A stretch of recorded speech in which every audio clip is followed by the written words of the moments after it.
देवगण, मैं यहाँ आपसे युद्ध करने नहीं आया। मैं तो अमृत प्राप्त करने आया हूँ, और स्वयं अपने लिए नहीं, अपितु अपनी माता को दास्ता से मुक्त कराने के लिए।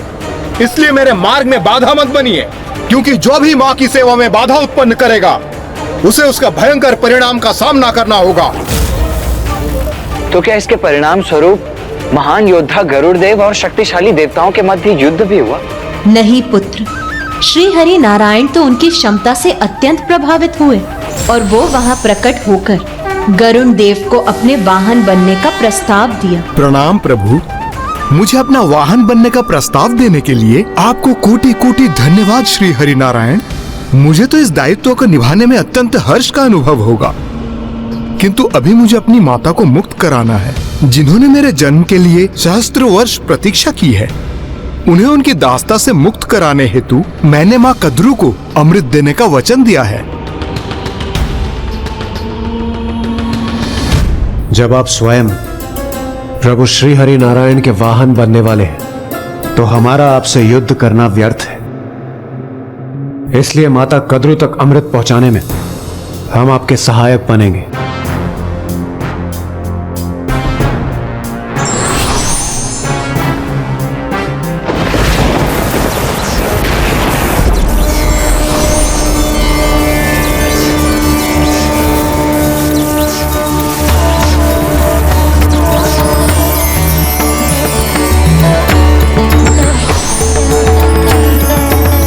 किंतु गरुड़देव, यदि ये अमृत नागों के हाथों में पड़ा तो सृष्टि का उचित चक्र अपने स्थान पर स्थिर नहीं रहेगा।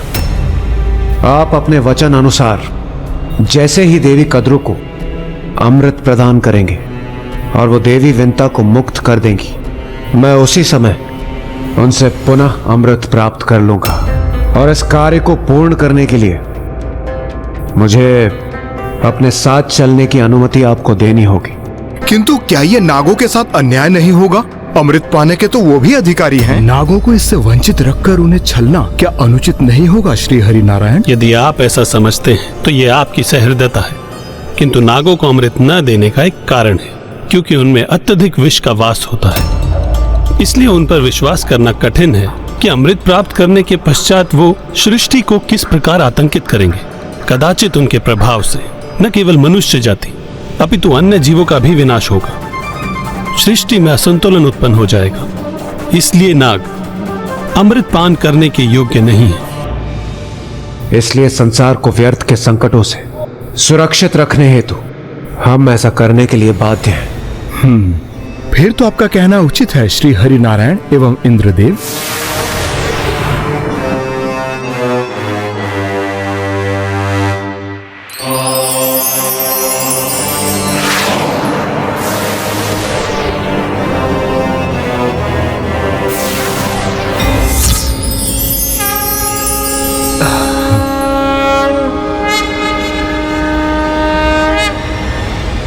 प्रणाम प्रभु। देव विनीता के पुत्र गरुड़ देव अमृत तो लेकर आए, किंतु उसके साथ छिपा लाए उस छलिए देवराज इंद्र को। चाहते आप लोगों को क्यों? आपके साथ छल कर सके, कपट कर सके, इसी कारण।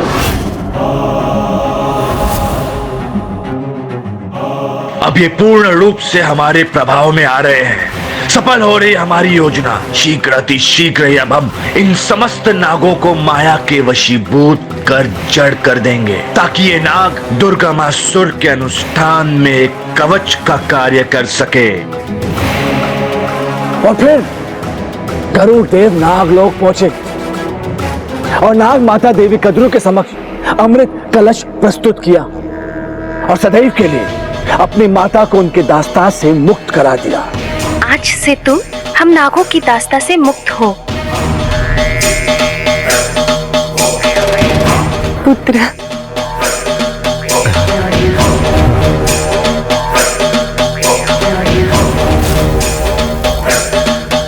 और फिर जैसे ही नाग माता कद्रू अपने संतानों को अमृत प्रदान कर रही थी, ठीक उसी समय देवराज इंद्र वहां प्रकट हुए।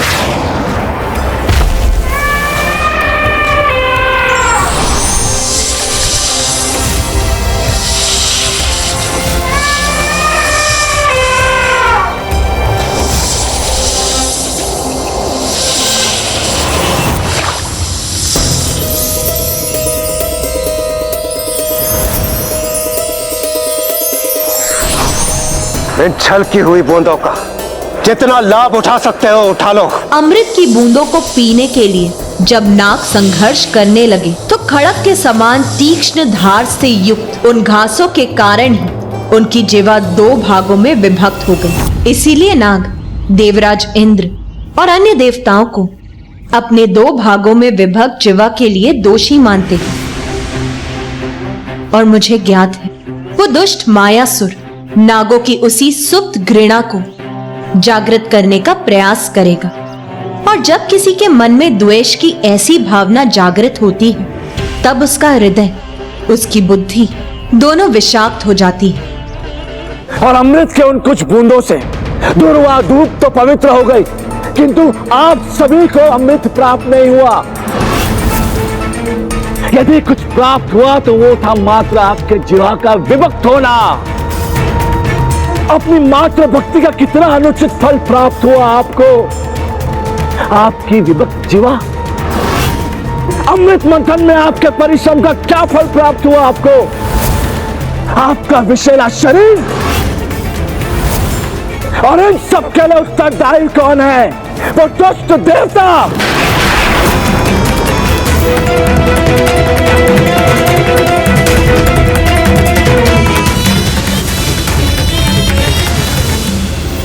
ओम गण गणपतये नमः। ओम गण गणपतये नमः। ओम। उचित ही तो कह रहा है वो असुर। देवताओं ने हमसे इतना बड़ा छल किया और फिर भी हम सदा देवताओं का ही साथ देते हैं। अब समय आ गया है कि अब हमें देवताओं के विरुद्ध असुरों का साथ देना चाहिए। ये आप क्या कह रही हैं देवी? अपने विवेक को जागृत कीजिए। आज ही तो भ्रमजाल से मुक्त हुई हूँ मैं। आज ही मेरा विवेक जागृत हुआ है। उचित अनुचित का भेद कर पा रही हूँ मैं। भ्रमित तो वो असुर कर रहा है आपको और नागलोक के अन्य वासियों को।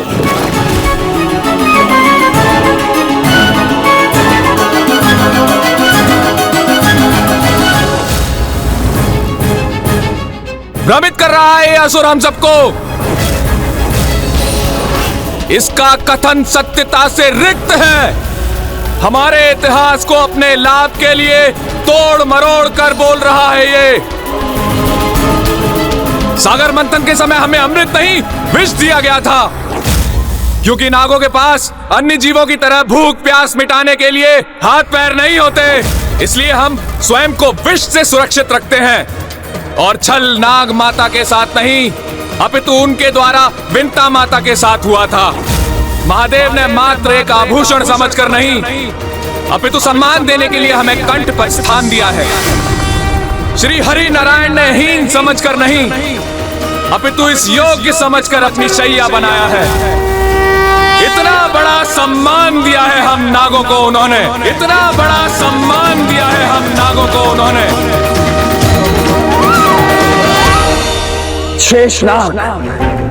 शेषनाग तो स्वयं भ्रम में है। पक पक पर छल करने वाले, आपके साथ कपट करने वाले देवताओं का साथ दिया है शेषनाग ने। आप सर्वशक्तिशाली नागों को तो हमारे साथ होना चाहिए, मायासुर के साथ, जो आपको शक्ति और महानता के पथ पर लेकर जाएगा।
कहां जा रही हैं आप?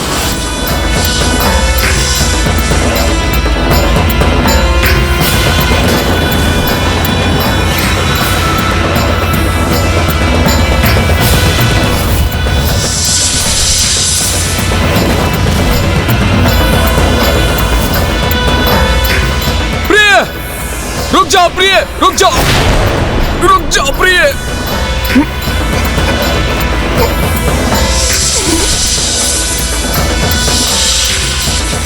ओम गण गणपतये नमः। ओम गण गणपतये नमः।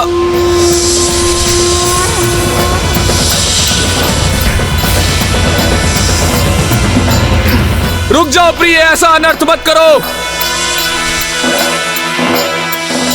उसके किसी भी कथन पर विश्वास मत करो। रुक जाओ प्रिय, रुक जाओ।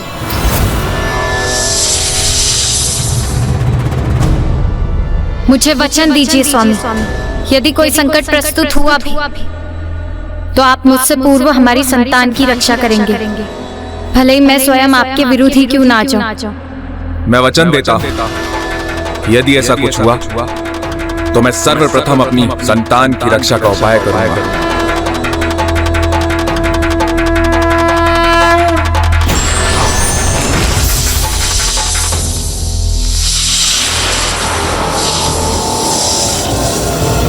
यदि ये उस दुष्ट की कुटिल योजना है तो हम अभी जाकर नागों की रक्षा करेंगे। नहीं पुत्र, नागों की रक्षा तो एकमात्र गणेश ही कर सकता है, और ये दायित्व तो पुत्र गणेश को ही संभालना होगा। नाग पृथ्वी की मूलाधार में वास करते हैं, और मूलाधार के देवता तो तुम हो पुत्र गणेश। इसीलिए नागों की रक्षा तो तुम्हें ही करनी होगी।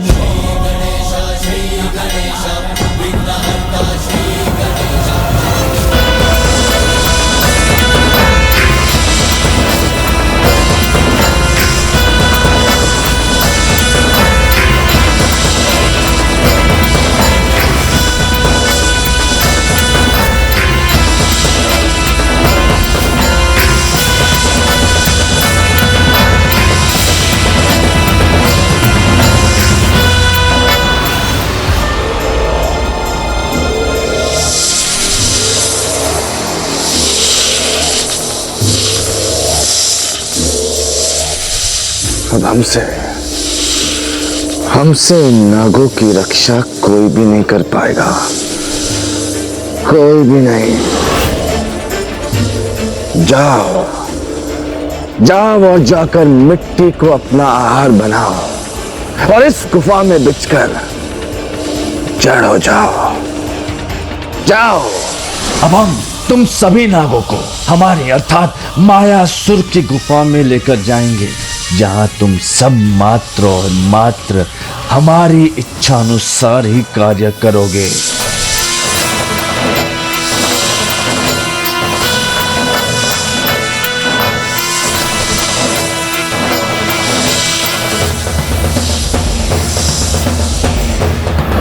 जय मां, जय जय तामसिक माता।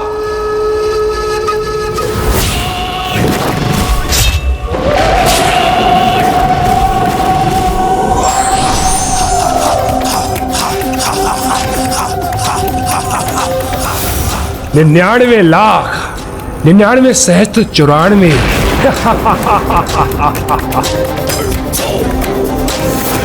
अनुष्ठान की गणना अब कोठी तक पहुंचने वाली है। अब तक न कोई बांधा न विघ्न, और इस देवी आदि शक्ति को पराजित करने के लिए 94 करोड़ बार के अनुष्ठान को पूर्ण करके ही रहेगा ये दुर्गमासुर।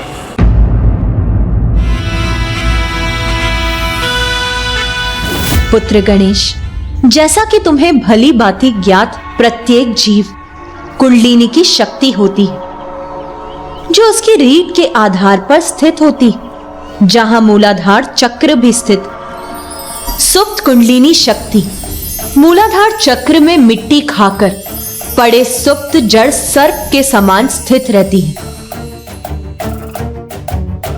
किंतु जब ये कुंडलिनी शक्ति जागृत होती है, तब वो मूलाधार चक्र से जीव के शरीर में स्थित सर्वोच्च चक्र सहस्त्रार चक्र जो उसके शीश में स्थित होता है वहां जाकर स्थित हो जाती और वो इस अवस्था में एक फन फैलाए नाग के समान प्रतीत होती। जागृत कुंडलिनी के परिणाम स्वरूप ज्ञानोदय से परम ज्ञान की अवस्था में पहुंचने की प्रक्रिया मूलाधार चक्र से ही आरंभ होती है और मूलाधार चक्र में कुंडलिनी शक्ति को जागृत करने वाले एकमात्र तुम ही हो पुत्र गणेश। मोह माया की मिट्टी से उत्पन्न सत्य के बोध से वंचित सुप्त कुंडलिनी को तुम अथवा तुम्हारा ध्यान ही जागृत कर सकता है। सुप्त कुंडलिनी शक्ति को ज्ञान की ओर अग्रसर फन फैलाए सर्प के समान गतिशील अवस्था में तुम ही ला सकते हो पुत्र गणेश, क्योंकि मूलाधार चक्र के स्वामी तुम हो। जीव का तो स्वभाव ही है जन्म धारण करते ही मोह माया में उलझ जाना। मिथ्या माया की मिट्टी को जब उसका अस्तित्व अपना आहार बनाता है तब उसका मूलाधार चक्र उसकी वास्तविक ऊर्जा जड़ हो जाती है। मायावी शक्ति का स्वामी मायासुर नागों के साथ भी कुछ ऐसा ही कर रहा होगा। जिस प्रकार जीव के शरीर में मूलाधार चक्र कुंडलिनी के नीचे स्थित होता है, उसी प्रकार संसार का मूलाधार नागलोक में ही स्थित। इसीलिए मूलाधार अधिपति प्रथम पूज्य गणेश तुम ही जाकर नागों को इस माया से मुक्त करो, अन्यथा बहुत देर हो जाएगी।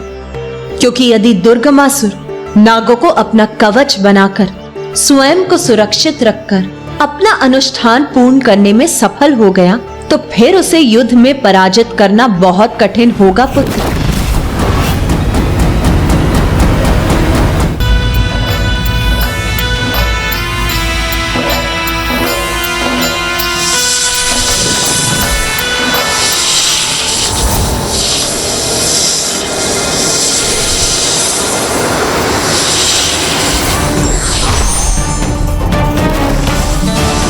मैं आपको अपनी भावी संतान को संकट में नहीं डालने दूंगा। तो फिर मुझे रोकने का प्रयास करके देख लीजिए नागलोक के अधिपति शेषनाग जी।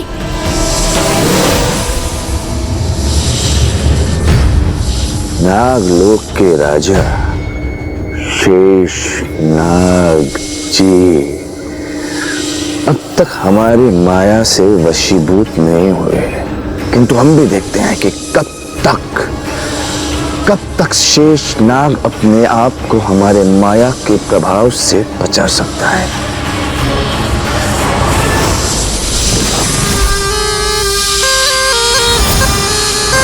नागों की रक्षा का दायित्व तुम्हारा है पुत्र गणेश, इसीलिए जाओ और उनकी रक्षा करो।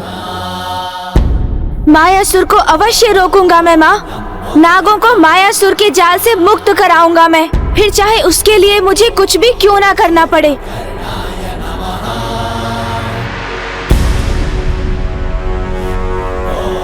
मुझे आशीष दीजिए माँ कि मैं सफलतापूर्वक अपना कर्तव्य निभाकर लौटूं। बुद्धि और बल में अतुलनीय हो तुम, प्रथम पूज्य हो, विघ्नहर्ता हो तुम पुत्र गणेश। इसीलिए अपनी सूझबूझ से उस असुर के माया जाल को खंडित कर उन नागों की रक्षा करो। जाओ पुत्र।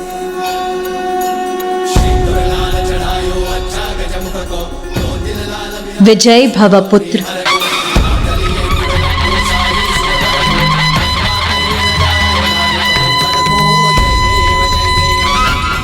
अनुज गणेश जाओ, विजयी होकर लौटो।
मुझे मेरे अंड को लेकर आगे बढ़ने दीजिए अपने मार्ग पर। सर्वथा अनुचित है आपका मार्ग देवी, उस पर आपको आगे कैसे जाने दूं?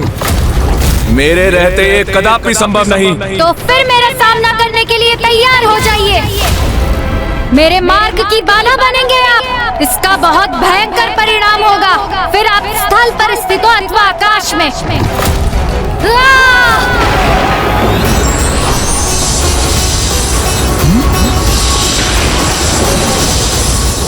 समस्त नाग और उनकी नाग रानी तो हमारे मायासुर के वश में आ चुकी हैं।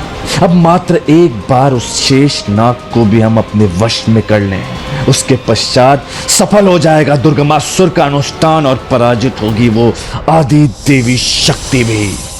हमारी बात मानिए प्रिय।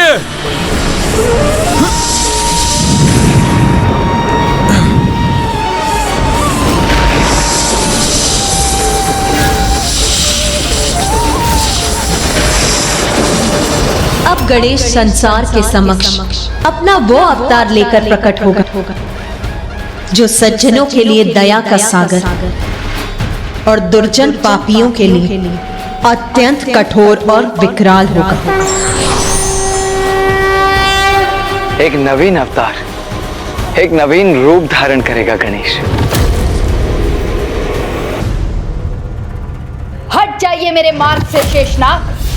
मुझे मेरे अंड को लेकर आगे बढ़ने दीजिए अपने मार्ग पर। मेरे रहते ये कदापि संभव नहीं। तो फिर मेरा सामना करने के लिए तैयार हो जाइए।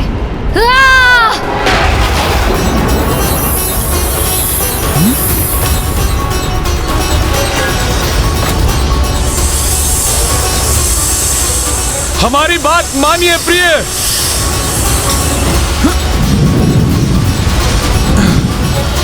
उत्तम, अति उत्तम, अद्भुत, अति अद्भुत।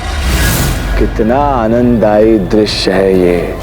नागलोक का राजा शेष नाग और उनकी पत्नी के मध्य युद्ध, घमासान युद्ध, और ये मात्र हमारे मायासुर की माया के कारण ही संभव था।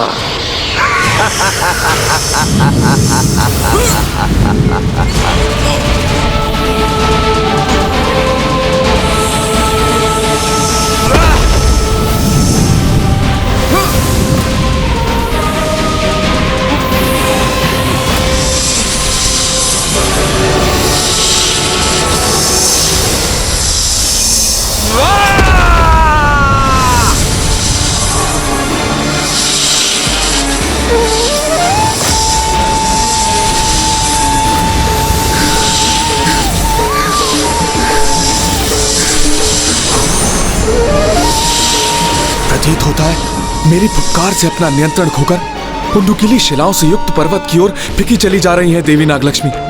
कहीं वो आहत ना हो जाए।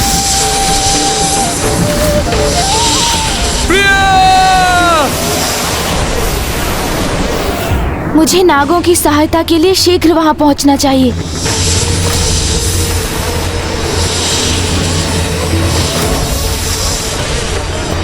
अब नागलोक पहुंचने में अधिक समय नहीं लगेगा मुझे।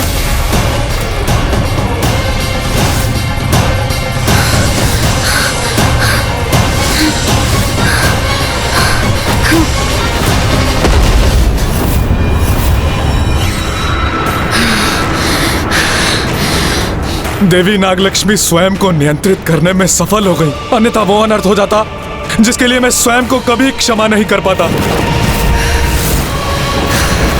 देवी नागलक्ष्मी तो अभी भी अत्यंत क्रोधित प्रतीत हो रही हैं।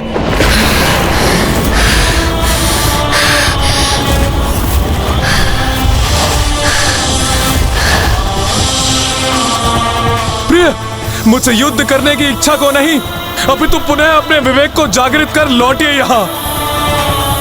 आपसे युद्ध करने के लिए मुझे बाध्य मत कीजिए देवी।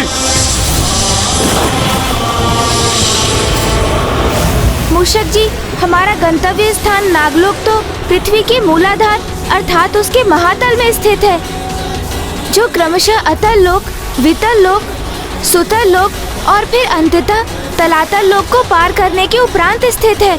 वही नागों का निवास स्थान है मूषक जी।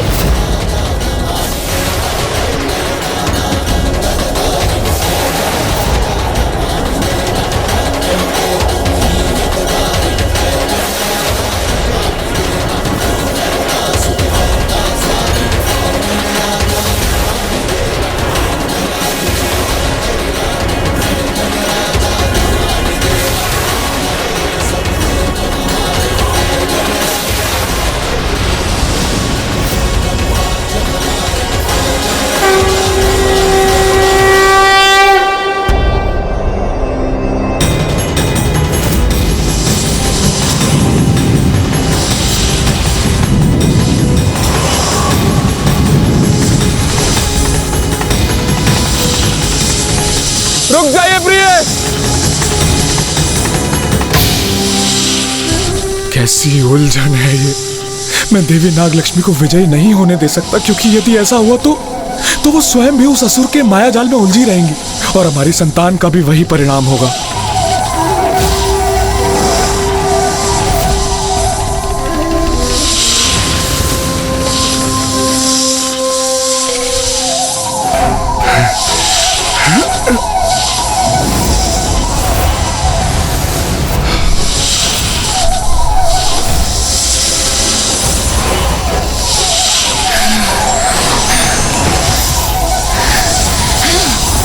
रुक जाओ प्रिय, छोड़िए मुझे।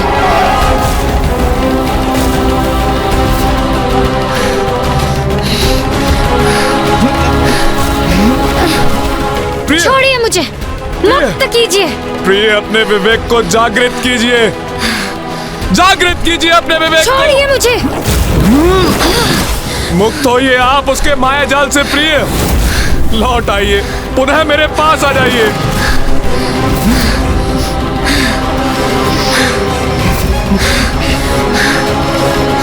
आप पर छाया ये माया का भ्रम नष्ट करने के लिए आपको यहां से दूर ले जाना होगा मुझे।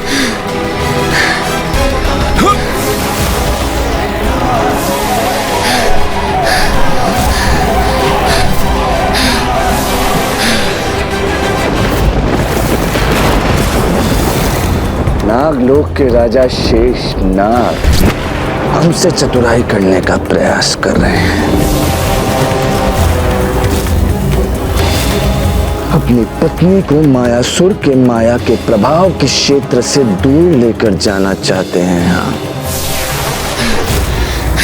किंतु स्मरण रहे, मायासुर की माया से बचना कठिन ही नहीं, असंभव है, असंभव।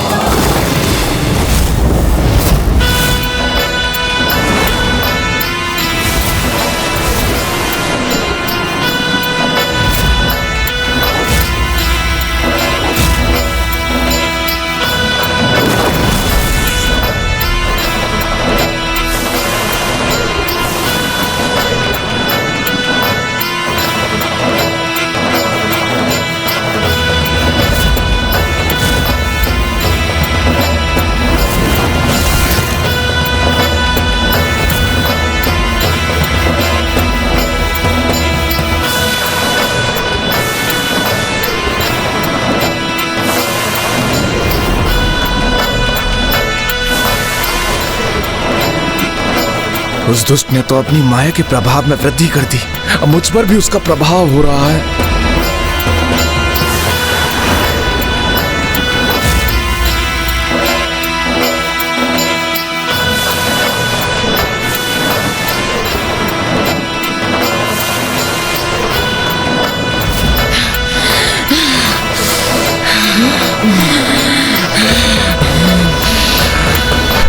ये जकड़ तो क्षण पड़ गई है, यही उचित अवसर है अपने समस्त बल का प्रयोग कर इस जकड़ से मुक्त होने का।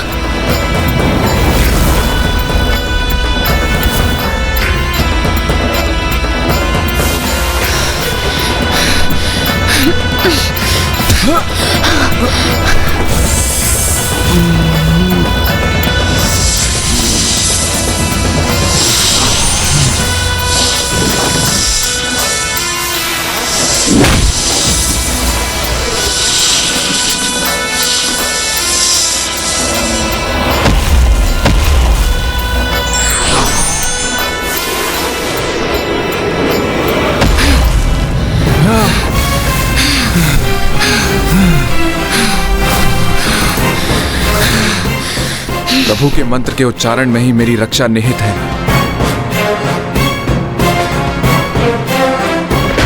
ओम गण गणपतये नमः। ओम गण गणपतये नमः।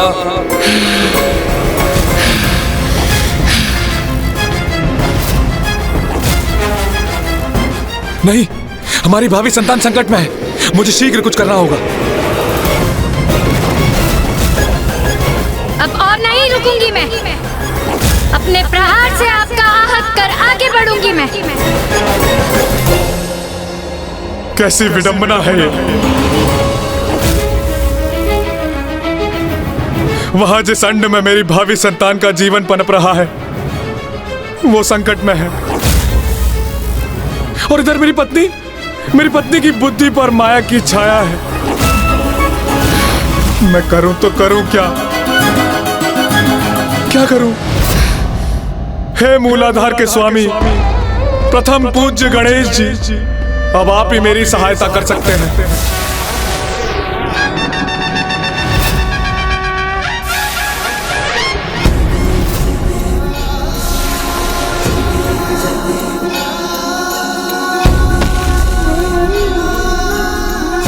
यहाँ तो कोई भी नहीं है। कहाँ गए नागलोक के समस्त निवासी? मुझे यहाँ पहुँचने में विलंब हो गया मूषक जी। माँ ने जिसके प्रति सावधान किया था हमें, वो घटित हो गया। वो दुष्ट मायासुर अपनी माया का जाल बुनकर नागों को भ्रमित कर दुर्गमासुर की रक्षा हेतु उन्हें अपने साथ ले गया है।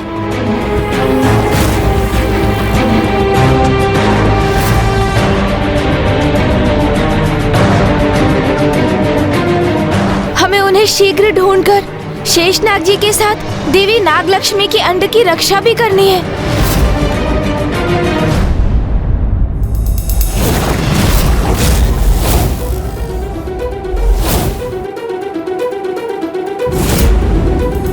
किंतु मुझे वचन दीजिए स्वामी, यदि कोई संकट प्रस्तुत हुआ भी तो आप मुझसे पूर्व हमारी संतान की रक्षा करेंगे।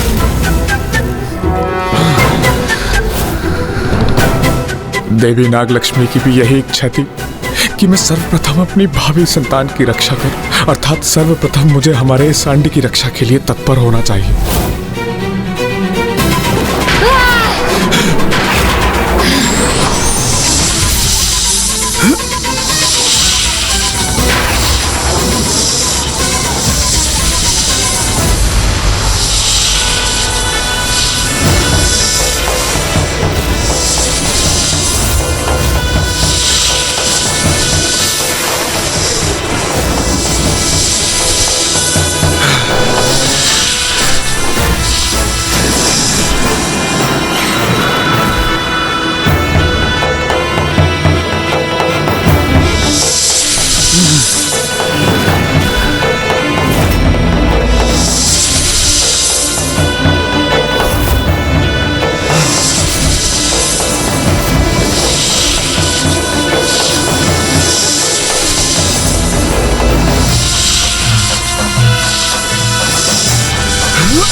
नहीं प्रिय, आपकी सुरक्षा की चिंता सता रही है मुझे।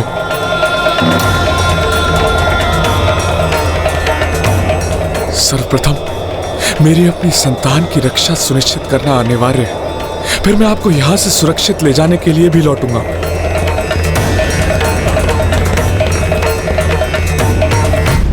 ब्रह्म, ये कैसा भ्रम है तुम्हें नागलोक के राजा शेषनाग जी, कि तुम मायासुर की मायावी ध्वनि से बच के सुरक्षित रह सकोगे। देखो कैसे हमारी भीषण ध्वनि का प्रबल प्रभाव होगा तुम पे। समय आ गया है अपनी शक्तियों में वृद्धि करने का।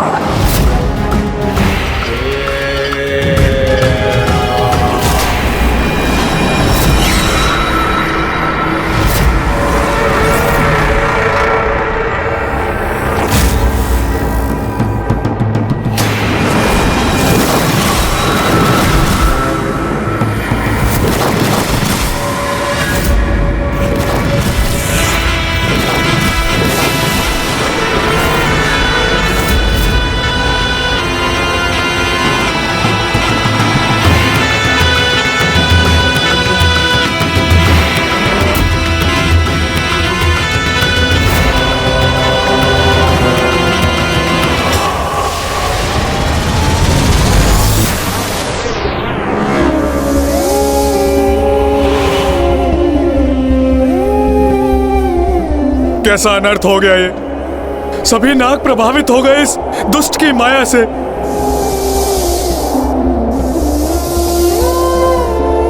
बस मैं शेष नाग ही शेष रहा हूं अब।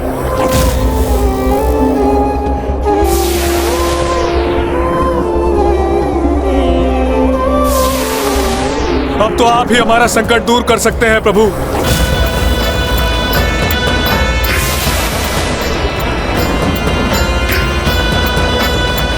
तो क्या आप गणेश जी, उस वरदान के पूर्ण होने का समय आ चुका है जो आपने मुझे दिया था?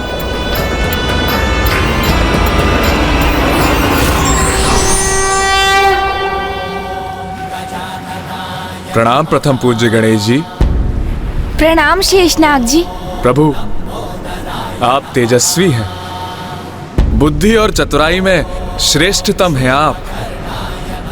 अपनी असंख्य लीलाओं से आपने अनेकों बार इस सृष्टि की रक्षा की है और संसार को उन लीलाओं का साक्षी बनने का सौभाग्य प्रदान किया है प्रभु। शेषनाग जी, आप मेरी लीलाओं का उल्लेख अकारण तो नहीं कर रहे हैं, इसलिए कहिए आप मुझसे चाहते क्या हैं?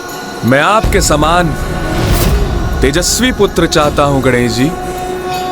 मेरे समान? किंतु मेरे समान तो एकमात्र मैं ही हूँ, तो क्या आप मुझे ही अपने पुत्र के रूप में चाहते हैं शेषनाग जी? प्रभु, आपको अपने पुत्र रूप में पाकर मैं धन्य हो जाऊंगा प्रभु। तथास्तु। प्रभु, धन्यवाद प्रभु। प्रथम पूज्य विघ्नहर्ता गणेश जी, आपने मेरे पुत्र रूप में प्रकट होने का वरदान दिया था मुझे। अब उसे पूर्ण करने का समय आ गया है प्रभु। मेरी सहायता करें और इस दुष्ट की माया को नष्ट कर हमें इस महासंकट से मुक्ति दिलाएं प्रभु। अब नागों की कुशलता आप पर ही निर्भर है प्रभु। सहायता करें, सहायता करें प्रभु। अब मैं करूं तो क्या करूं मूषक जी? मुझे आभास हो रहा है कि नागलोक के नाग संकट और कष्ट में है और मुझे किसी निष्ठावान भक्त की गुहार भी सुनाई दे रही है। ओम गण गणपतये नमः। ओम गण गणपतये नमः। ओम गण गणपतये नमः।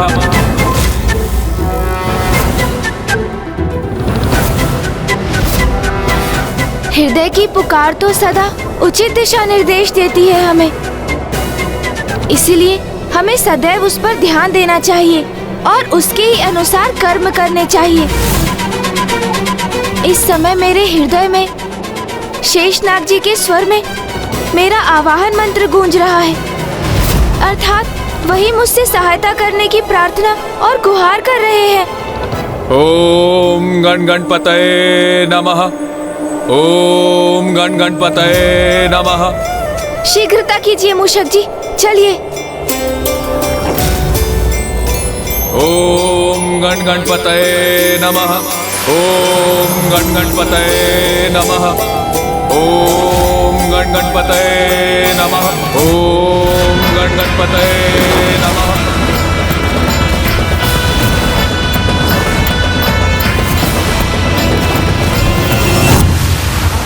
शेषनाग जी का स्वर तो इस दिशा से आ रहा है, अर्थात मुझे इसी ओर बढ़ना चाहिए।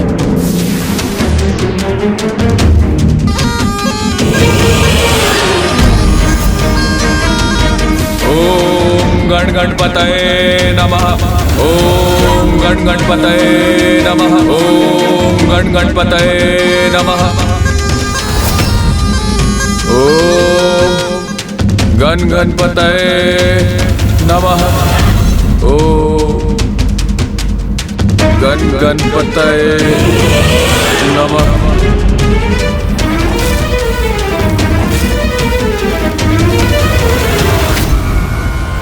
ओम गण गणपतये नमः। ओम गण गणपतये नमः।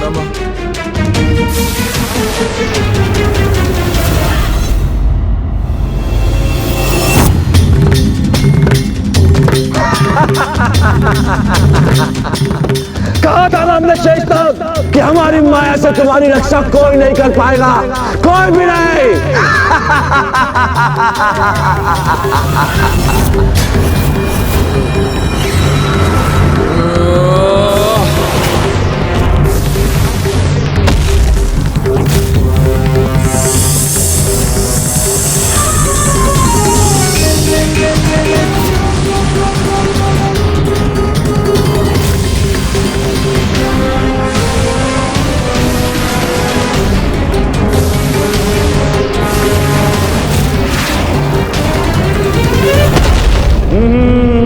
मायासुर की मायावी नगरी में तुम्हारा स्वागत है शेष नाग। तुम्हारे अंड को खंडित करने का हमारा कोई विचार नहीं था, लेकिन तुमने सुना तो है ना कि गेहूं के साथ घुन को भी पीसना पड़ता है।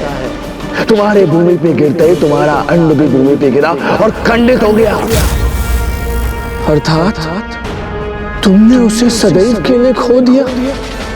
अब तुम निसंतान रहोगे, निसंतान, निसंतान, निसंतान।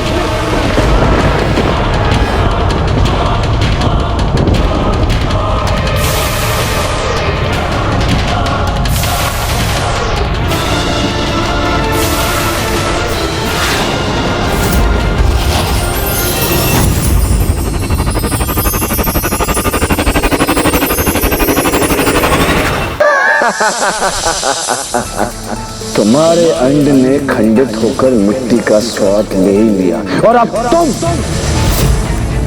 तुम भी जाओ और मिट्टी खाओ और अपनी पत्नी और अन्य नागों के बाती जाकर इस गुफा में स्थित हो जाओ और हमारे मित्र दुर्गमासुर की रक्षा करो।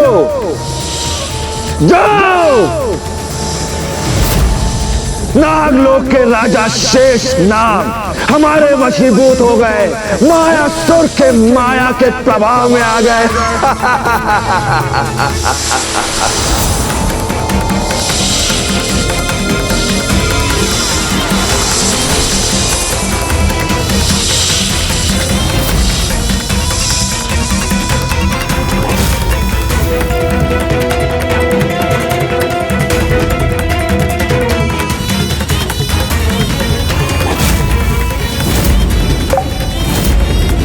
जय माता, जय जय तामसिक माता। दुर्गमासुर हमारे परम मित्र, संसार के समस्त नाग जड़ अवस्था में तुम्हारे समक्ष तुम्हारी रक्षा के लिए उपस्थित हैं। और अब इस संसार में ऐसा एक नाग भी शेष नहीं है जो सचेत अवस्था में है। तुम शीघ्र अति शीघ्र ही अपना अनुष्ठान पूर्ण करो और इस संसार में अजर अमर अविनाशी बन जाओ। हम बन जाएंगे नागलोक के राजा।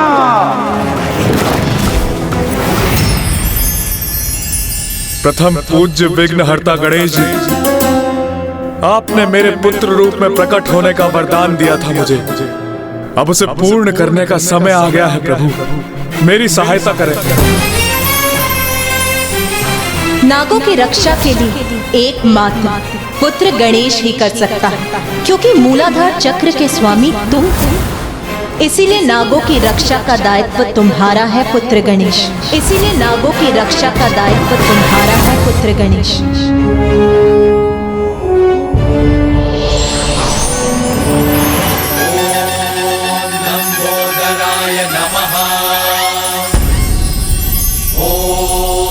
एकदन्ताय नमः।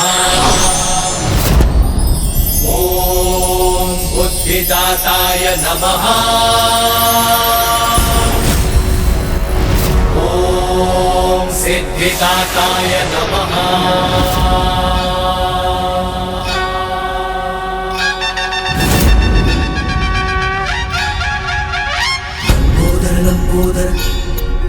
क्या हुआ नाग? प्रथम पूज्य गणेश का लंबोदर अवतार धारण करने का समय आ गया है।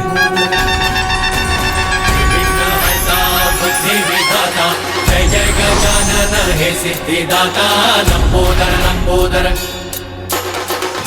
और विद्या के तुम ही हो दाता, है ज्ञान भंडार तुम में समाता। प्रेम से जाप प्रभु का है गाता, मोह माया से है सदा पार पाता। विघ्न हरता बुद्धि विधाता, जय जय गजानन हे सिद्धिदाता। लंबोदर लंबोदर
इस संसार के सभी जीवों के जन्म के समय उसकी कुंडलिनी शक्ति और चक्र सुप्त अवस्था में होते हैं, किंतु प्रथम पूज्य गणेश के लंबोदर अवतार में उनकी कुंडलिनी शक्ति और समस्त चक्र पूर्व से ही जागृत और सक्रिय हैं। यही तो उद्देश्य है गणेश के लंबोदर गणेश अवतार का। सभी सुप्त पड़े नागों को ही नहीं, उनकी कुंडलिनी शक्ति को जागृत करने का भी दायित्व निभाएगा और उसका लंबा उदर उसकी अत्यंत अद्भुत और दिव्य लीला के उजागर होने का भी कारण बनेगा। भीमाय भीम पराक्रमाय ओम नमो। शेषनाग जी, आपको दिए वरदान के अनुसार अवतार ले चुका हूँ मैं। अब मैं वहाँ शीघ्र पहुँचकर आपको और अन्य नागों को मायासुर की माया से मुक्त कराऊंगा। आपको और अन्य नागों को मायासुर की माया से मुक्त कराऊंगा। ये कैसा अनिष्टकारी आभास हुआ हमें, जैसा किसी ने हमारे विनाश की घोषणा की हो।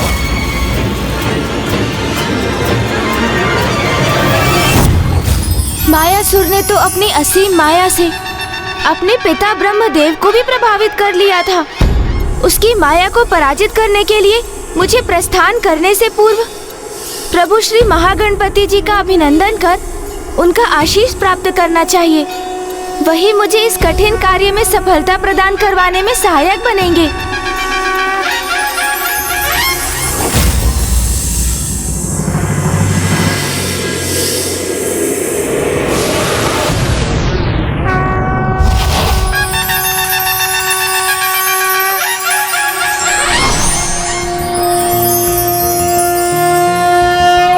नमस्ते ब्रह्मरूपाय विष्णुरूपाय ते नमः। नमस्ते रुद्ररूपाय करिरूपाय ते नमः। विश्वरूप स्वरूपाय नमस्ते ब्रह्मचारिणे भक्तप्रियाय देवाय नमस्तुभ्यं विनायक। महागणपति जी, ये आपकी कैसी अद्भुत लीला है। इसके पीछे क्या संकेत छिपा है मेरे लिए? ये उस परम सत्य का सूचक है पुत्र गणेश, जिसे संसार के अधिकांश जीव देखने और समझने में असमर्थ रहते हैं।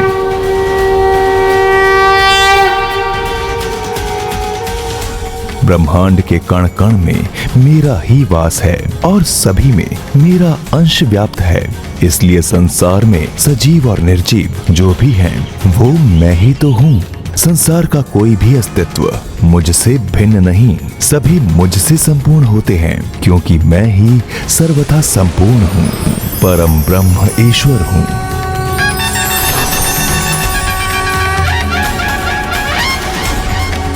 ईश्वर के साथ सभी की एकात्मकता का यह गूढ़ रहस्य समझने में असमर्थ है वो मायावी मूर्ख मायासुर, क्योंकि वो तो स्वयं को ईश्वर से अन्य जीवों से पृथक मानता है।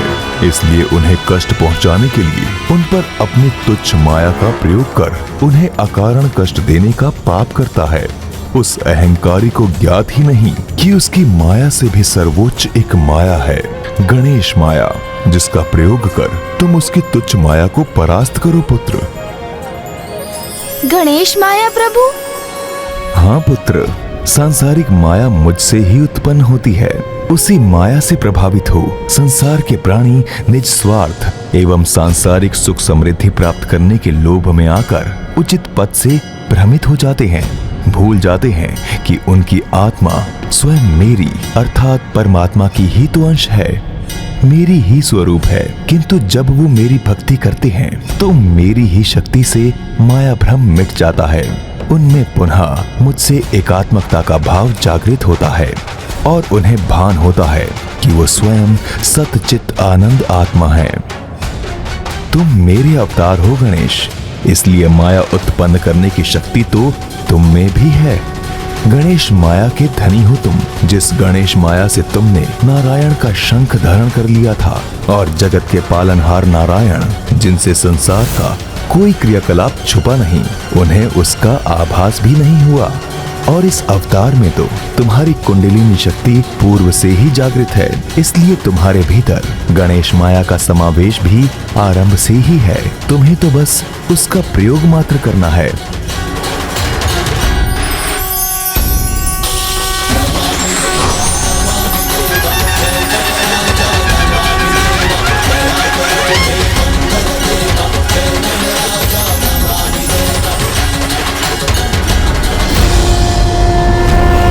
यही गणेश माया है। अब इसका उचित उपयोग कर सृष्टि की रक्षा करो।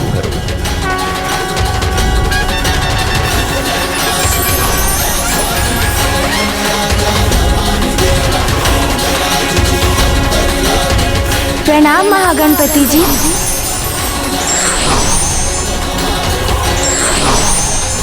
अपनी माया का बहुत प्रयोग कर लिया तुमने मायासुर, किंतु अब तुम्हें गणेश माया का अनुभव करना होगा।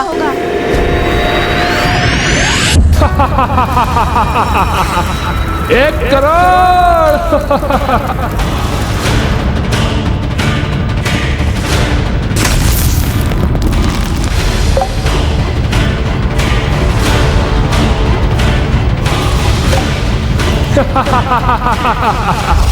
जय माता, जय जय ताम सिंह माता।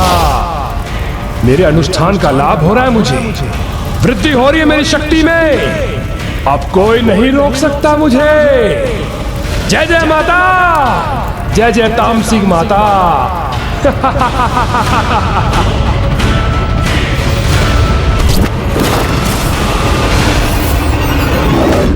क्योंकि इससे पूर्व जो असंभव था, वो आज हमने मायासुर ने अपनी माया के प्रभाव से संभव कर दिखाया। संसार के समस्त नागों को हमने अपनी माया से जड़ कर दिया। जड़ बुद्धि अज्ञानी असुर ये नहीं समझते कि जब भी किसी ने अहंकार के मद ऊंची उड़ान भरने का भ्रम पाला तो उस भ्रम के पर कटते ही वो विनाश के उतने ही गहरे गर्भ में जा गिरा है। संसार में इसके अनेकों उदाहरण उपलब्ध, फिर भी ये मूलमती ये समझने में असमर्थ है कि बल के आधार पर अन्याय करने वालों का अंत करने हेतु कोई उनसे भी अधिक बलशाली अवश्य प्रकट होता है। और ये भी सत्य है कि जब भी कोई दुष्ट अति करता है तो उसके संहार में अधिक समय नहीं लगता।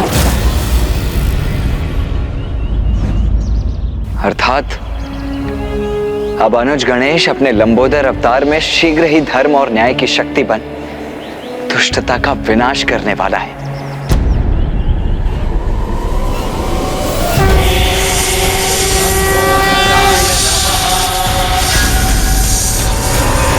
तो यही है वो दुष्ट मायावी मायासुर। तुम्हारा मित्र मायासुर तुम्हें अपने लक्ष्य से विचलित नहीं होने देगा। मित्र, तुम निश्चिंत हो जाओ और निश्चिंत होकर अपना अनुष्ठान पूर्ण करो और बन जाओ संसार के सर्वशक्तिशाली असुर।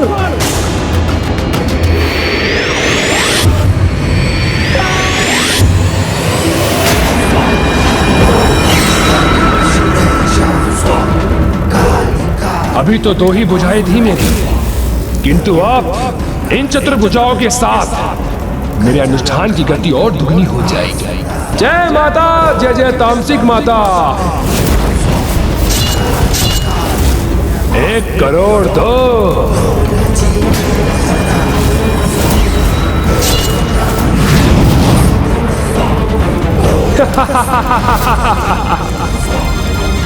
एक करोड़ 30।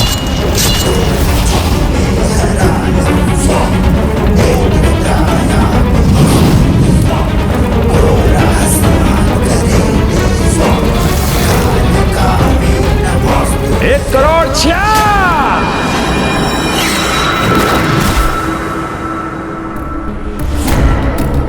उत्तम, अति उत्तम।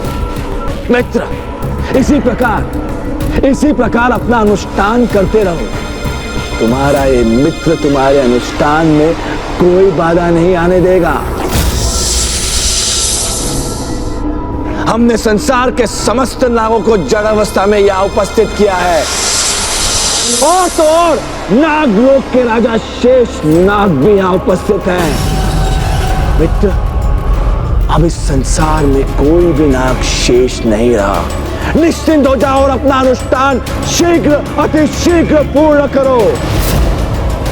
किंतु मैं तो शेष हूँ अभी, सर्वथा कुशल और पूर्ण रूप से चेतन अवस्था में।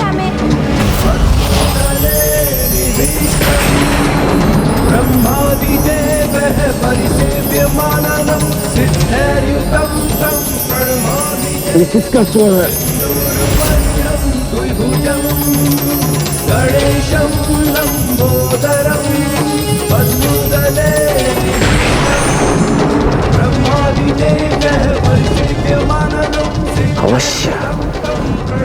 अवश्य कोई न कोई हमारे समीप आ रहा है, किंतु हमें स्पष्ट दिखाई क्यों नहीं दे रहा? कौन है तू? समक्ष हमारा परिचय दे अपना।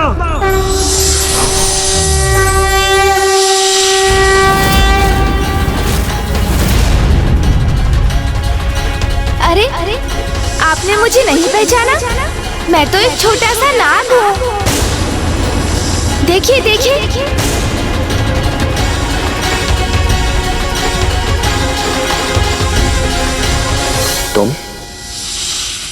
तुम कैसे शेष रह गए? क्योंकि कोई भी नाग हमारी माया के प्रभाव से मुक्त नहीं हुआ।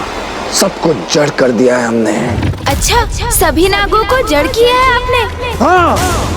कदाचित ये सत्य नहीं, मात्र भ्रम है आपका। किंतु आपकी माया से मुक्त मैं ही नहीं, मेरे साथ मेरे अन्य सहयोगी भी शेष हैं अभी। कहाँ है तुम्हारे सहयोगी नाग? बताओ हमें, कहाँ है तुम्हारे सहयोगी नाग? अरे उनसे भेंट करने के लिए आप इतने अधीर क्यों हो रहे हैं? तनिक धैर्य तो रखिए, मुझे अपनी चुटकी की ध्वनि तो करने दीजिए।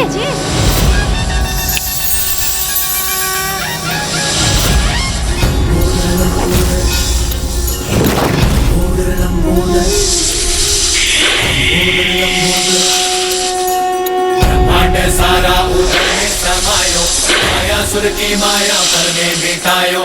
सृष्टि पे संकट है जब कोई आयो, महिमा से अपनी प्रभु ने बचायो।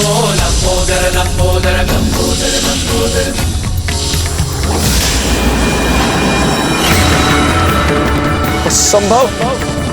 असंभव है ये, इतने सारे नाग कैसे शेष आ गए? असंभव। ये तो है ही, किंतु एक और नाग भी शेष है अभी, जिसे देखकर आप चकित रह जाएंगे।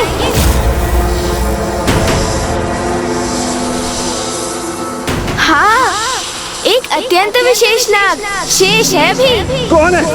कहाँ है वो? आप और कौन? आप भी तो स्वयं एक नाग ही हैं।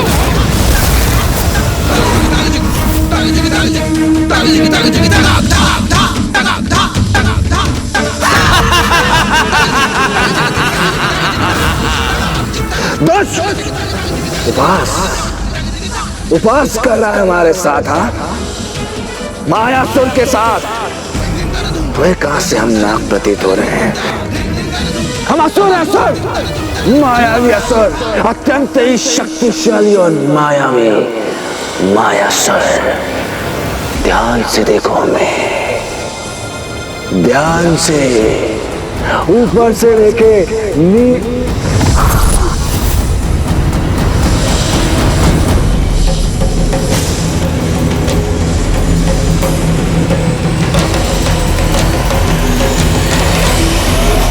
पूरी क्या हो रहा है हमारे साथ? ये कैसे संभव है? वो वास्तव में हम एक नाग हैं। हाँ, और विश्वास नहीं होता तो स्वयं ही देख लीजिए। नहीं, ये नहीं हो सकता, ये नहीं हो सकता। हम स्वयं ही देख लीजिए उस जलाशय में अपना प्रतिबिंब। सारा उदर में समायो, मायासुर की माया पर में मिटायो। ये क्या हो रहा है हमें ऐसा क्यों प्रतीत हो रहा है कि हम नाग के भांति रेंगते हुए जा रहे हैं? कौन है हम? क्या है सच्चाई? क्या है हमारा परिचय? क्या हम एक नाग हैं? ये क्या हो गया है हमें? लोक पे घना संकट है छाया, माया से मायासुर ने बंदी बनाया। अब इस मायावी को ज्ञात हुआ कि जो अपनी माया के प्रकोप से सभी पर अत्याचार करते हैं, वो जब स्वयं माया से प्रभावित होते हैं तो कितने दयनीय प्रतीत होते हैं।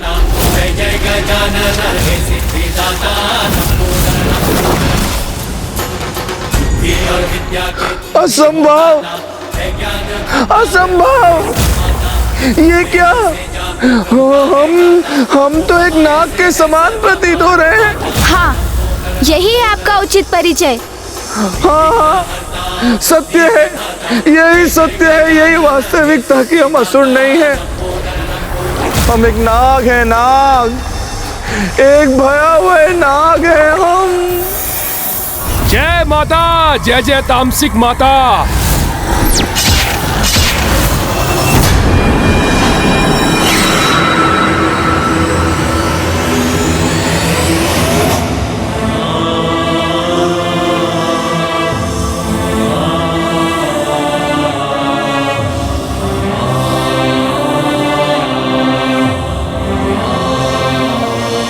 इन्हें इस प्रकार असमर्थ और दयनीय अवस्था में देखकर अपार वेदना का आभास हो रहा है मुझे।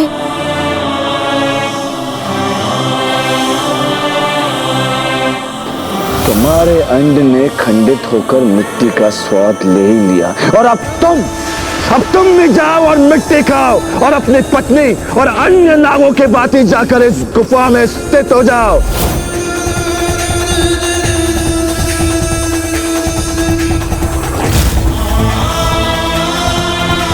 इनके इस कष्ट का कारण ये दुष्ट मायासुर है। इसका परिणाम इसे भुगतना ही होगा। जब आपको ये ज्ञात हो ही गया है कि आप एक नाग हैं, तो स्मरण कीजिए दुर्गमासुर नागों से क्या करवाना चाहते थे। मिट्टी को अपना आहार बनाओ और जड़ हो जाओ। तो फिर आपको किसकी प्रतीक्षा है? चलिए चलिए, अब अविलंब दुर्गमासुर की इच्छा पूर्ण कीजिए। हाँ, अवश्य हम दुर्गमासुर की इच्छा पूर्ण करेंगे। अवश्य, हाँ अवश्य, ये उचित है।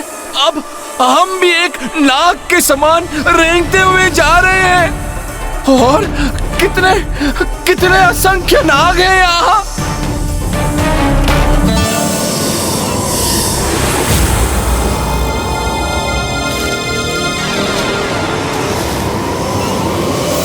जो माया से अन्य जीवों की दुर्दशा करते हैं, समय आने पर स्वयं उनकी भी वैसी ही दुर्दशा होती है।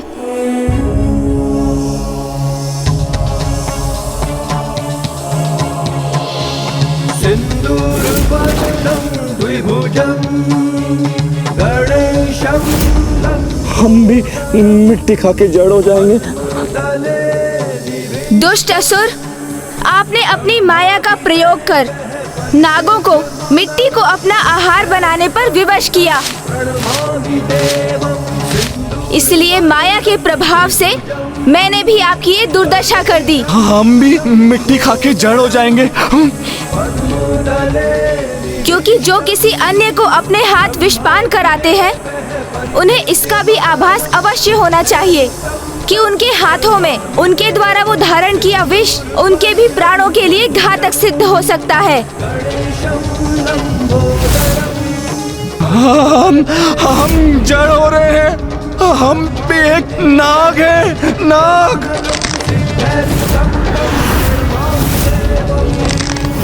जय माता, जय जय तांत्रिक माता। 2 करोड़। एक दुष्ट का उपाय तो कर दिया मैंने, किंतु ये दूसरा दुष्ट दुर्गमासुर, इसे रोकने का भी कोई उपाय शीघ्र करना होगा मुझे।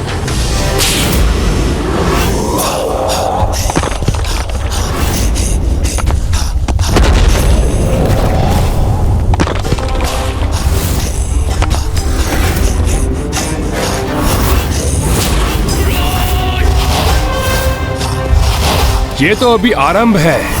प्रत्येक एक अनुष्ठान के उपरांत इस गुफा में इस प्रकार एक हिमलंब यूं ही गिरता रहेगा। अभी तो 2 ही गिरे हैं, अर्थात अभी 2 करोड़ अनुष्ठान पूर्ण किए हैं और 92 करोड़ शेष है। किंतु अभी मैं शीघ्र ही संपन्न कर लूंगा। मेरे शत्रुओं, दुष्ट देवताओं, कल्पना करो, जब यहाँ एक भी हिमलंब शेष नहीं बचेगा, तब मैं सर्वशक्तिशाली बन जाऊंगा और तुम मुझसे कहीं छिप नहीं सकोगे। और अब ऐसा होने में कोई भी बाधा उत्पन्न नहीं हो सकती। अब और अधिक विलंब करना उचित नहीं। मुझे अभी इसी क्षण इसके अनुष्ठान को रोकने का उपाय करना होगा। अन्यथा वो दुष्ट इस अनुष्ठान से यदि अजेय हो गया, तो माता आदिशक्ति के लिए भी उसका वध करना असंभव हो जाएगा।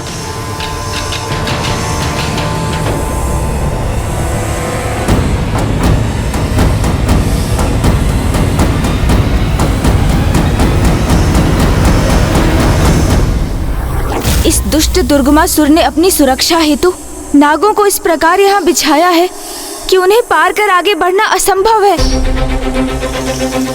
इसलिए सर्वप्रथम मुझे नागों को जागृत करना होगा,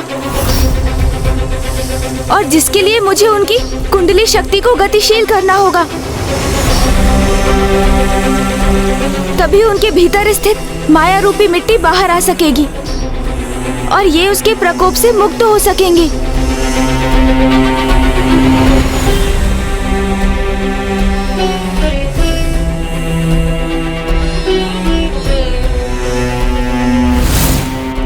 हम जड़ हो रहे हैं, हम भी एक नाग है, नाग।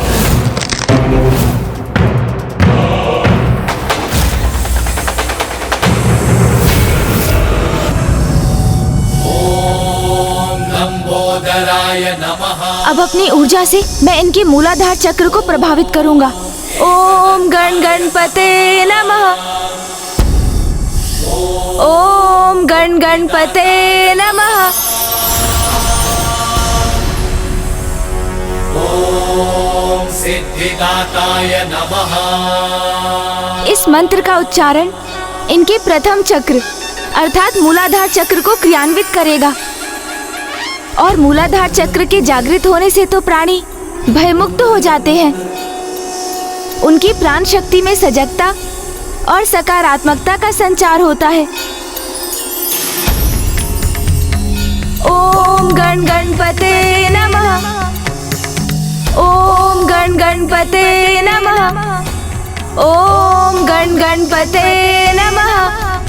मूलाधार चक्र के जागृत होने से ही कुंडलिनी शक्ति भी जागृत होकर गतिशील होती है।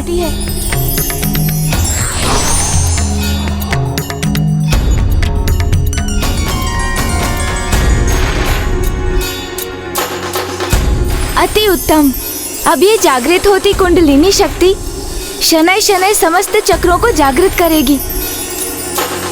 जिस क्रम में अगला चक्र है स्वाधिष्ठान चक्र, जिसकी जागृति जीवों के अवचेतन मन में छिपी पूर्व अनुभवों से उत्पन्न ग्लानि और पीड़ा से मुक्ति दिलाने के साथ उन्हें नकारात्मकता और गुणों पर विजय प्राप्ति में समर्थ बनाती है, जिनसे मुक्त होकर आत्मा आनंद की ओर बढ़ती है।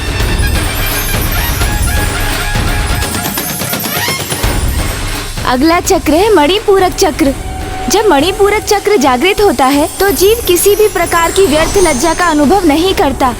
उसकी इच्छा शक्ति प्रबल होती है और वो कर्मठ हो जाता है। फिर हृदय स्थान पर स्थित अनाहत चक्र, जो दुख और अवसाद के अनुभवों को मिटाता है और सभी जीवों के प्रति स्नेह भाव उत्पन्न करता है।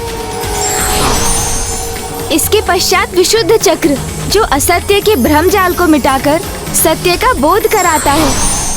उसके उपरांत स्थान है अजना चक्र का, जिसकी जागृति के परिणाम स्वरूप किसी भी प्रकार की माया के प्रभाव से प्राणी मुक्त होता है और उसे सत्य का ज्ञान प्राप्त करने की अंतर्दृष्टि प्राप्त हो जाती है।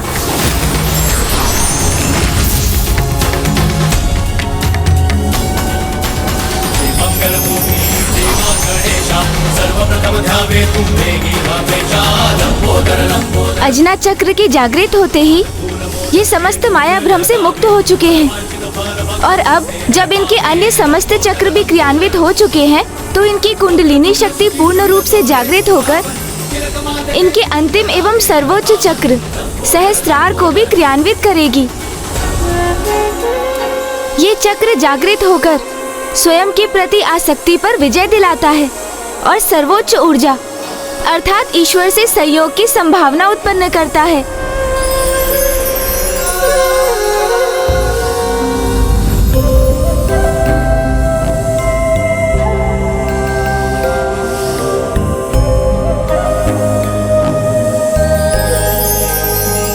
आप कौन है प्रभु?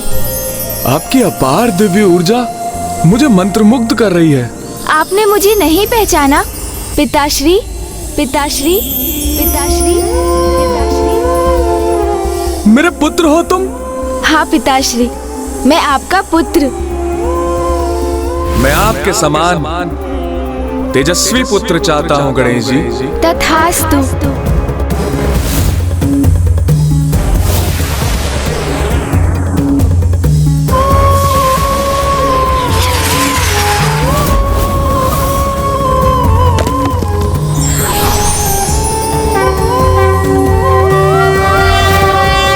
आपने आपने मुझे दिए वरदान को फलित किया प्रभु।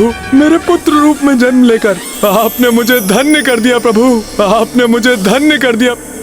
जय माता, जय जय तामसिक माता, जय तामसिक माता।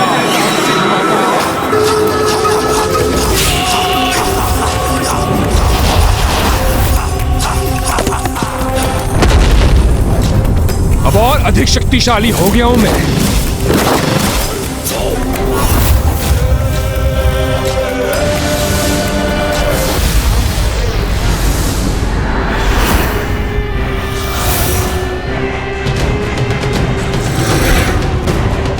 जाओ, मिट्टी खाकर जड़ हो जाओ। इस बालक की माया में कैसे आ गए? जय माता, जय जय तामसिक माता। पिताश्री, ये असुर तो बहुत तीव्र गति से अपना अनुष्ठान संपन्न कर रहा है। हमें भी इसे शीघ्र रोकने के लिए कुछ करना होगा, किंतु उसके लिए आपको अति शीघ्र समस्त नागों को जागृत करने में मेरी सहायता करनी होगी। किंतु वो हम करेंगे कैसे?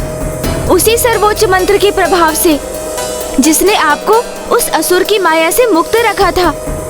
ओम गण गणपतये नमः। हाँ पिताश्री, एकमात्र गणेश मंत्र ही उनके मूलाधार चक्र को क्रियाशील कर उनकी कुंडलिनी शक्ति को जागृत करेगा, जिससे उन सभी की चेतना जागृत होगी और वो सभी माया की मिट्टी को उगलकर उसके प्रभाव से मुक्त होंगे। तो मैं सर्वप्रथम तुम्हारी माता देवी नाग लक्ष्मी को जागृत करूंगा। उसका कोई लाभ नहीं होगा। नागलोक के राजा शेष नाग जी।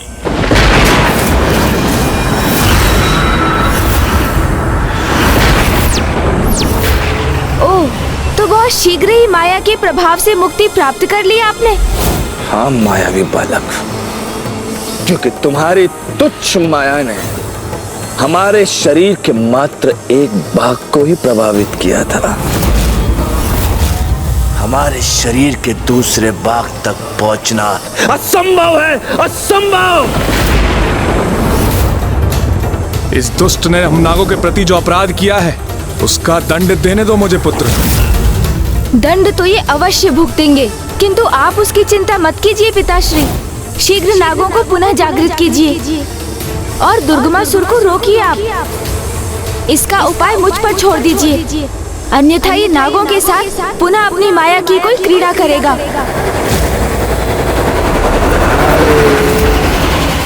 बालक, माया की कोई क्रीड़ा हम करेंगे। माया की तुच्छ क्रीड़ा तो तूने की है और अपने आप को अत्यंत बड़ा मायावी समझता है। कदाचित भूल रहे हैं आप, जिसे आप बालक पुकार रहे हैं, उसी ने आपको मिट्टी खाने पर विवश कर दिया था। और अब मैं धूल भी चटाऊंगा आपको।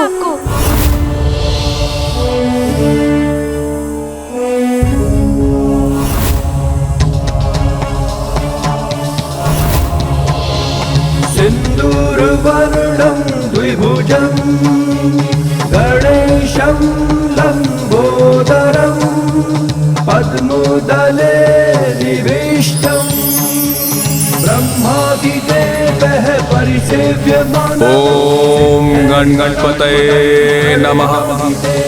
ओम गण गणपतये नमः।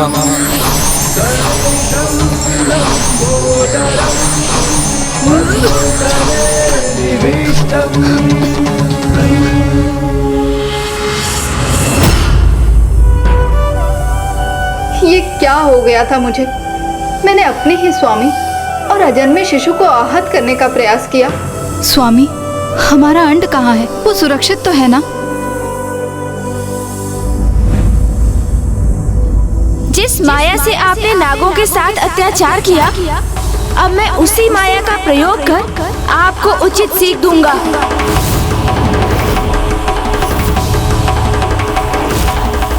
मुख गज का धारण किया है तुमने और नागों के शुभ चिंतक बने बैठे हो, उनकी रक्षा कर रहे हो।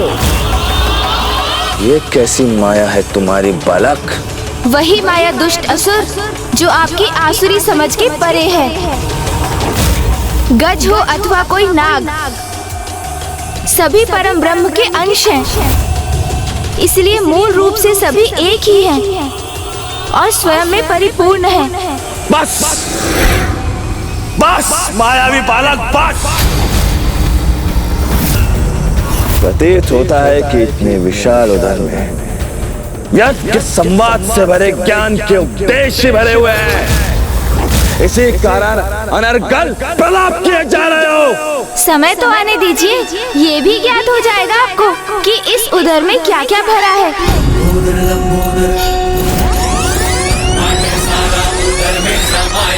मायासुर की माया पल में मिटायो, लंबोदर लंबोदर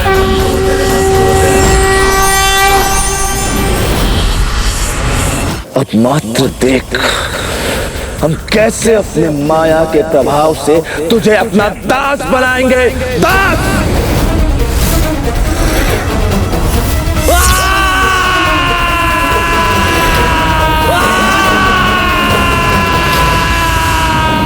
इस असुर ने ऐसी ही तरंगों का प्रयोग कर हम सभी नागों को प्रभावित कर दिया था। इसलिए मेरी तो यही प्रार्थना है कि ये हमारे पुत्र को प्रभावित ना कर सके। हमारा पुत्र?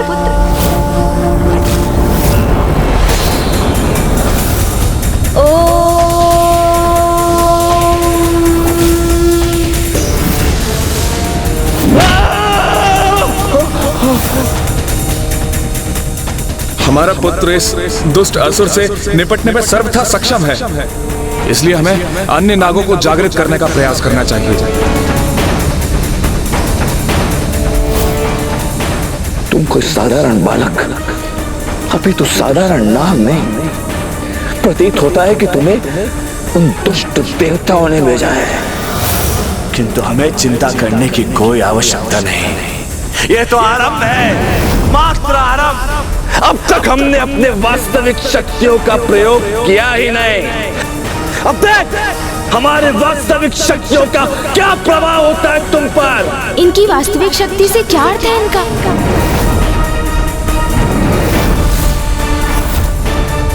ओह, समझा, इनकी प्रतिमा जिसका इन्होंने निर्माण करवाया था।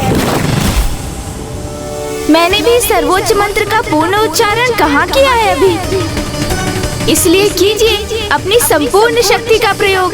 तुम्हारा ये आत्मविश्वास तुम्हारे अंत का कारण बनेगा, मायावी बालक।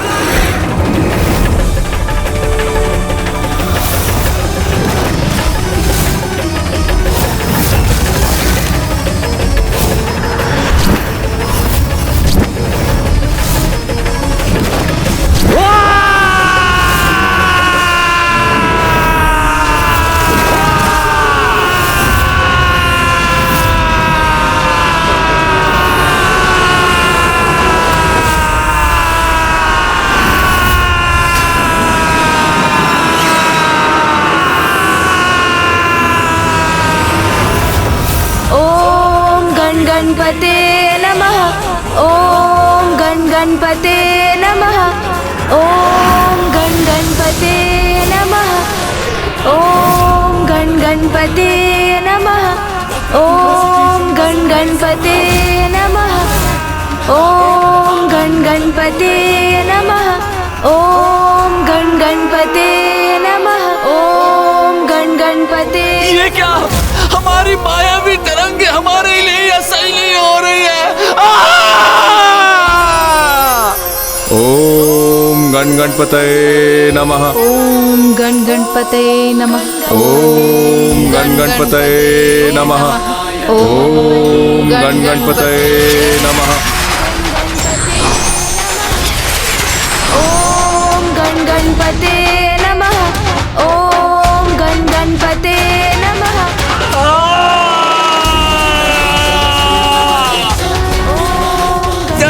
कल हो रहा है हमें। ओम गणपते नमः। ओम गणपते नमः। ओम गणपते नमः। ओम ऐसा प्रतीत होता है कि हमारा शीश फट जाएगा और असंख्य भागों में छिन्न भिन्न हो जाएगा।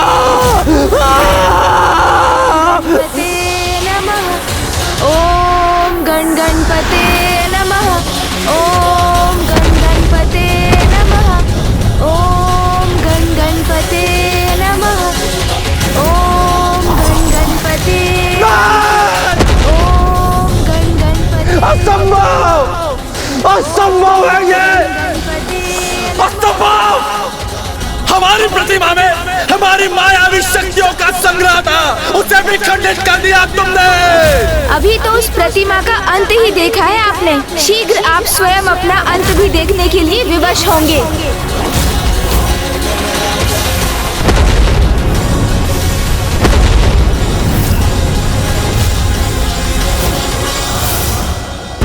बुराई कितनी भी बड़ी क्यों ना हो, किंतु अच्छाई के समक्ष उसकी आयु बहुत ही छोटी होती है, इसलिए समय के अनुसार उसका पतन होना तो स्वाभाविक